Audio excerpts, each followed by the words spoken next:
my neighbor. Every night. Every night. That was my last line.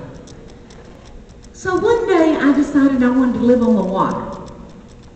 I was tired of downtown because it was so close to the business I never got to leave the business. So I said, I want to go live on the water. I went out to Wilmington Island, bought the first and only place I looked at. It was at Turner's Cove. It was a gated community. There were 6 row houses that sat directly on Turner's Creek on the water. And they said the last one, they've all been sold, but we got one more that's under construction. And I said, well, I'll take it. And I looked around, I said, you know, that evil twin sister is speaking up again. But I said I didn't care, I was buying it. So I moved in on my birthday, January the 19th. And I immediately, as soon as I got situated, I started writing my 3rd book, The Lady and Sons Just Desserts. Well, it took me about 9 months, and I finally completed it like July or August, and I had taken a hiatus from the restaurant. And I had my little dogs, Sam and Otis, and this gated community I lived in had great big tall walls that surrounded it, and I didn't know what was on either side. Well, I knew there was one of those boat places, a marina. I knew there was a marina on one side, but I had no idea what was on the other side. And my little dogs and I, every time they wanted to go out, we would go out the back door on the water.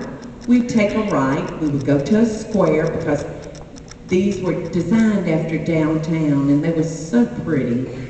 And then we'd come back in. Well, this one day, it was around the 1st of August. It was hot as a June bride in a feather bed. I'm telling you, it was so hot, I looked like Ned in the first reader. I had on my Walmart stretch jeans. I had on a t-shirt with desserts all over it, and I had on a baseball cap and no makeup. I was looking good.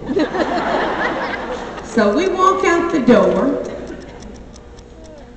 All of a sudden, Otis, who's got a mind of his own, turns to the left. And he looks back over his shoulder at me like, catch me if you can, fat girl. He hauls ass. And Sam is behind him, because Sam is a follower. Well, this wall went all the way up to the water, except leaving about this much room. Well, those dogs had no problem running around that wall, but Fat Girl had to shimmy around it. And I was hollering at them saying, please stop. Let's get a treat. Let's go back home. I'll get us a treat.